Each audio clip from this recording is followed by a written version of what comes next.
Coach, what type of development have you seen at Edwin Spillman, and is he playing either of the linebacker positions?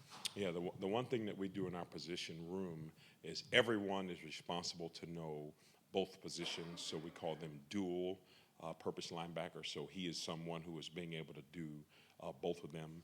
And the one thing that we like about it, it really puts our guys in scenarios where no matter what, you can get the best guy on the football field when needed, but also we can put them in scenarios where they understand our defense. I tell recruits all the time how our defense is designed. If you can count to 3, you can play for me.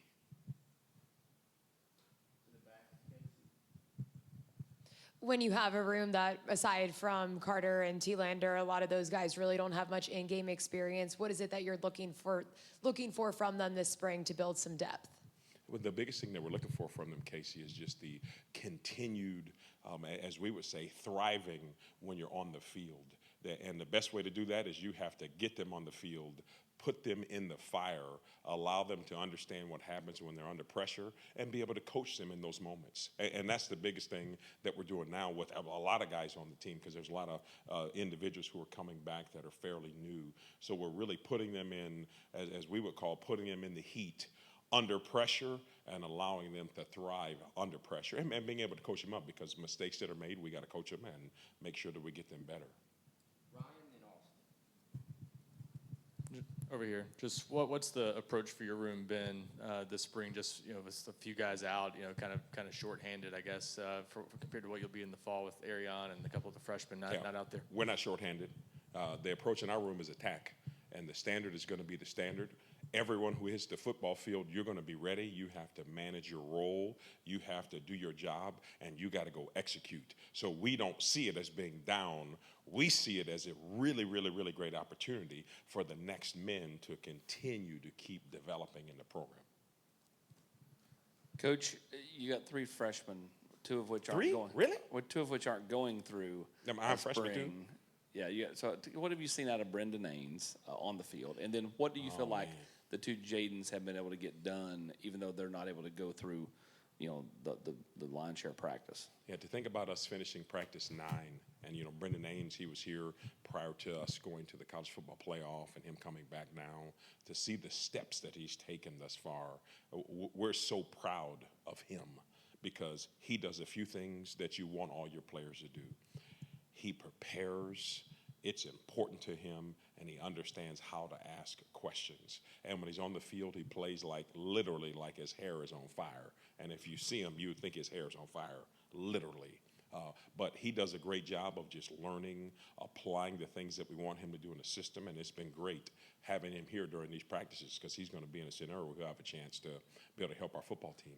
Now with Jaden, those guys are coming along, as we say, playing the mental game. And what I have to do for them, basically put them through what we call Navy SEAL training, to where you're doing everything that's going to be mental. I'm going to have you mentally sweat every day and try to have you push the panic button every day from a mental standpoint, because if you can get the mental portion of the game correctly, we know athletically and physically they have already shown us some of the skills during the recruiting process to be able to apply them. And when we take this next step during the summer, that's when they'll start getting their what we call intensity through repetition. Probably a little bit of a forgotten man by some is Jordan Burns. What do you see out of Jordan? What do you like about his game? Where's he at right now? Jordan possesses some things that very few people on our team has. When you see some flashes, you would think you're looking at like an Al Wilson, who plays extremely fast, extremely aggressive, and extremely physical. We have to understand this time a year ago, Jordan was not here. During training camp, Jordan was not with us. So this is really his first time of being in a scenario where he is in the heat and in the fire, and seeing him excel every day. We're definitely happy with his progress thus far. And we know when he's on the football field, he does everything that he needs to be able to do. He will be someone everybody will know about. Hey, Coach, back here. Sorry. No, you're good. Building off of your comment about the Navy SEAL mental training aspect, wanting to make them mentally sweat, has that maybe been a shock to the system for them to be trained in such a way, or is that something that you did even last year? No, it's not a shock to the system for them. Some of them are probably happy that it's not them at this point in time because they've endured it last year. But some of the newer guys, that's what we have to be able to put them through, especially when you can't get all of the reps that you would typically do when you're on the football field. So us being able to make some of the newer guys or our newcomers be able to mentally sweat, or the injured guys be able to mentally sweat is great. I think the thing that we see from a leadership standpoint in the room is the guys who have endured it. Those are the first guys to jump in and try to help, aid, and assist. That's what's awesome. And when you're building a championship caliber team, that's what you want. You need your players to be able to lead, and that's what we're getting from those guys now. Coach, speaking of championship caliber, you've now been a part of a couple programs that made the postseason. Even though you lost a ton from last year, once you have that kind of success, once kids are part of the best defense in the nation, even though you lose a bunch of guys, do you see that carry over to guys who maybe didn't even play, but they carry themselves like they're part of a championship, a playoff caliber program? Yeah, because on one end, it's our responsibility as coaches, mentors, and leaders to make sure that the message is set to everyone on the football team. If you get the message to each of your individual positions, they know what the standards are, what the standards of excellence is, and what you have to be able to do on a day-to-day basis. So seeing them know what they have to be able to do is our responsibility to keep pushing them. And what they do, they get to go endure the process. And during this process of development, of attaining all of your goals and being able to mentally sweat and really thrive under pressure, that's where you try to work toward the final outcome. The one thing that we've tried to have our players really stay focused on is just stay focused on where we are right now. Be 1-0 on this given down. Coach, where are you kind of pushing Arion this offseason, coming off a year being a starter? I imagine some of the things you're having the freshmen do, you may not be doing with him because he's been around. So what are you pushing him to do, even this spring when he's not out there, but even going into next season when he does get back?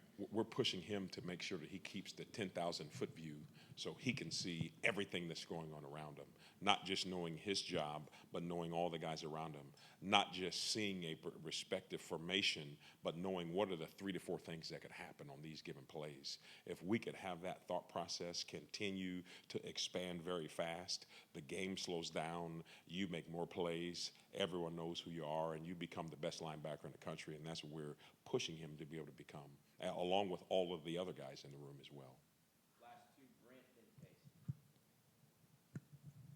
When you did your end-of-season self-scout and got ready for spring, what were the priorities for the entire position?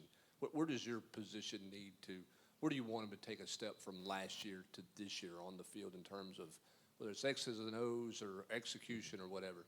Probably the two biggest things that really stand out for us is being able to, what we call shock and snatch, where you have to create separation and disengage from blocks. That's something for everyone on defense that we really made an extreme point of emphasis.